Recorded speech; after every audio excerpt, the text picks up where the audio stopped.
Voilà, gloire à Dieu. On y va? Alors écoutez, j'ai cherché le message car le frère m'a dit ça. Et je vous dis la vérité, je ne voulais pas prêcher. Moi, je ne suis pas une personne que Dieu m'a appelé à la servir. Mais je ne suis pas une personne à aller à la recherche de prêcher de partout. Parce que je n'ai pas la capacité, moi, de prêcher de partout. Mais ce que je fais, je m'appuie sur Dieu. Et si les frères n'avaient pas prévu, on ne savait pas qu'il allait venir ici. Ils ne savaient pas, les frères, que moi je l'étais ici. C'est des frères qu'on a fait des études ensemble. Mais Dieu le savait. Et moi, je vais vous dire la vérité, je vous dis devant Dieu. Et j'ai dit à Rudy, j'étais à Nice. On ne devait pas venir parce qu'il y a un petit cousin à moi qui a des problèmes de santé. Mais Dieu déjà m'a mis un message dans mon cœur. C'est bizarre ce que je vous dis. Oui, mais ça, c'est pas l'homme qui fait ça. C'est pas nous qu'on choisit. C'est pas nous qu'on décide. C'est lui qui fait tout. C'est lui qui dirige tout. C'est lui qui conduit tout. C'est pour ça quand on laisse faire lui, ça marche. Quand on laisse faire Jésus, ça marche pour tout. Tu es venu, tu es rentré ici, tu t'es assis. Et moi j'aimerais te dire ça. J'ai un mot pour toi. J'ai un mot, je vous dis la vérité, qui va transformer ta vie. J'ai un mot qui va tout changer. Mais comment tu dis ça? Comment tu dis ça? Parce que le Dieu que je sers, je sais qu'il y a une minute pour te changer. Le Dieu que je sers, je sais que lui, il t'aime. Le Dieu que je sers, je sais que lui, il peut te délivrer. Mais il faut être attentif à ce que lui a à te dire. Alors j'ai cherché un petit message. Et quand je disais ça, j'étais allé sur mon message, je lui ai dit. Et tout à l'heure, je suis monté, il y avait un garçon, c'est mon cousin à moi, Max. Et je lui ai parlé avec lui. Il y avait comment avec lui. Il me dit, Paco, des fois, Dieu nous donne un message. Il nous prêche maintes des fois. Il dit, on peut le prêcher 2 fois, 3 fois, 4 fois, 5 fois. Et moi, je lui ai dit, le message, je lui ai dit 3 fois, je le prêche. Mais moi, je ne vais pas prêcher ce qui m'intéresse à moi. Parce que je prêche ce qui m'intéresse à moi, ça ne va pas toucher ton cœur. Parce que ça va être avec mon idée. Ça va être avec mes pensées. Ça va être avec mes plans. Mais si je m'appuie sur lui, si je dis, Seigneur, parle. Seigneur, fais. Seigneur, je vais t'écouter. Dieu va parler à ta vie. Et j'aimerais te dire ça, que Dieu veut parler à ta vie. Et je disais ça, il faut être à l'écoute. Le frère a témoigné, a touché un peu mon message. Le péché ne fait pas de cadeaux. Tu peux être comme tu veux. Tu peux avoir le nom que tu veux. Tu peux être respecté comme tu veux. Le péché ne fait pas de cadeaux. Parce que le péché n'est pas là pour qu'on espère, lui. Il est là pour nous mettre un chaos. Le péché n'est pas là pour te donner quelque chose de bon. Parce que vous savez que le péché, le salaire du péché, c'est quoi? Le salaire du péché, c'est la mort. Tu es destiné de rester dans le péché.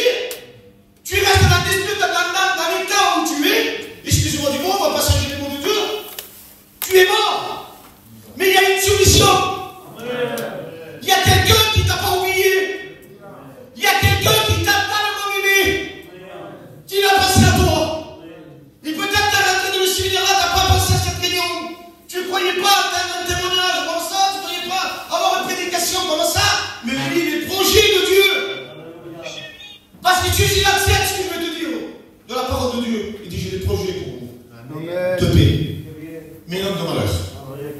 Et je lui disais, Seigneur, pour prêcher. Et je lui ai laissé faire le Seigneur comme je dis tout à l'heure.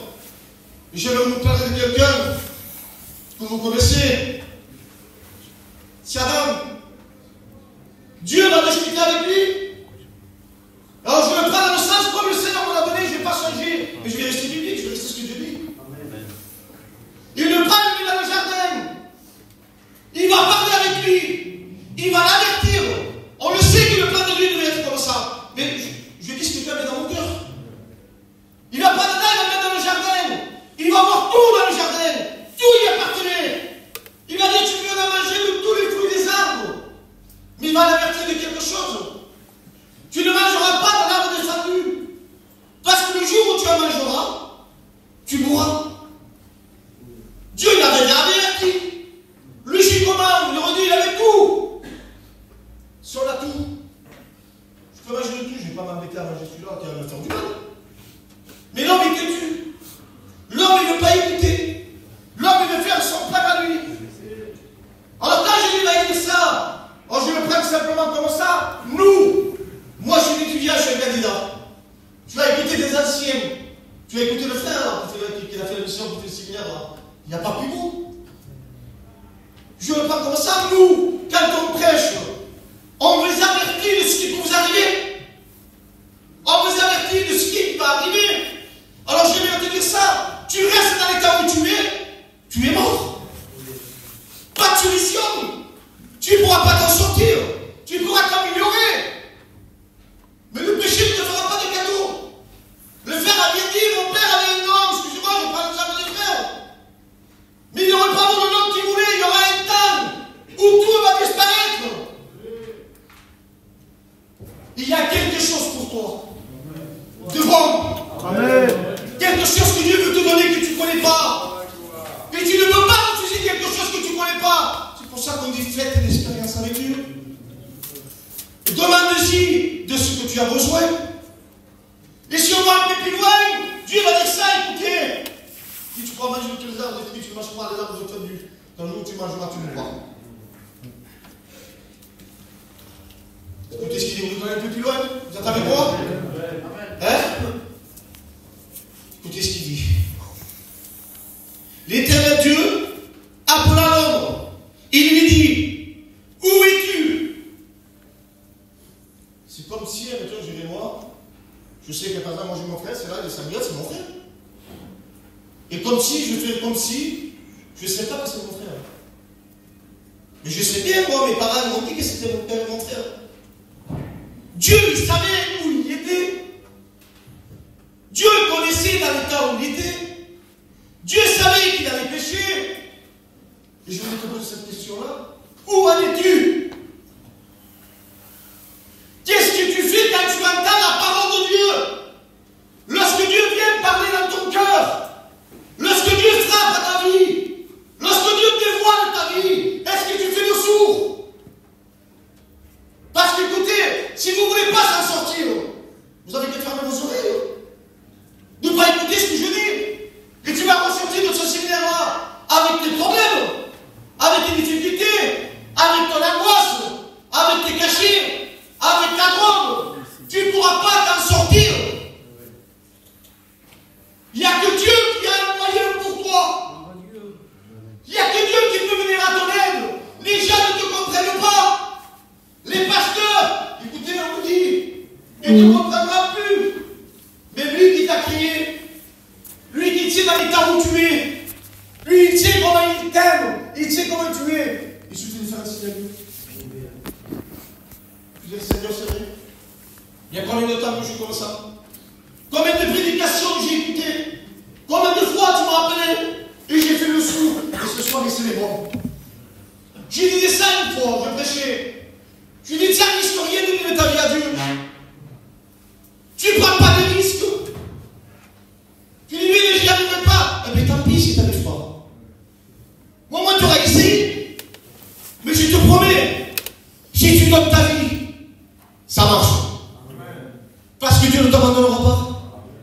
Dieu ne te laissera pas. Alors là, je vous ai parlé du premier Adam, de lui lâcher. Mais je vais vous parler à 2 minutes de plus. Le deuxième Adam. Ce que lui a fait. Ce que lui a prévu. Vous voulez écouter? Amen. Alors une fois, il va avoir une conversation dans le ciel. Il va dire ça simplement. Qui enverrai-je? Qui marchera pour nous? Vous savez que ça veut dire le mot marchera en hébreu? Oh, si je parle hébreu. Vous savez que ça veut dire qui marchera? Qui va aller? Qui va porter? Que Dieu soit béni. Amen. Il dit qui va mourir? Et j'avais même dire ça. Que Jean 3,7 va dire ça. Car Dieu a tant aimé. C'est pas le mot qu'il a dit, la conversation qu'il a eue, celui qui a descendu, c'est pas un truc à hasard, c'est parce que Dieu a pensé à toi. C'est parce que Dieu ne veut pas te laisser dans ton état. C'est parce que Dieu veut venir à ton aide. C'est parce que Dieu veut te délivrer. Est-ce que tu voudrais être délivré? Amen. Est-ce que tu voudrais la paix?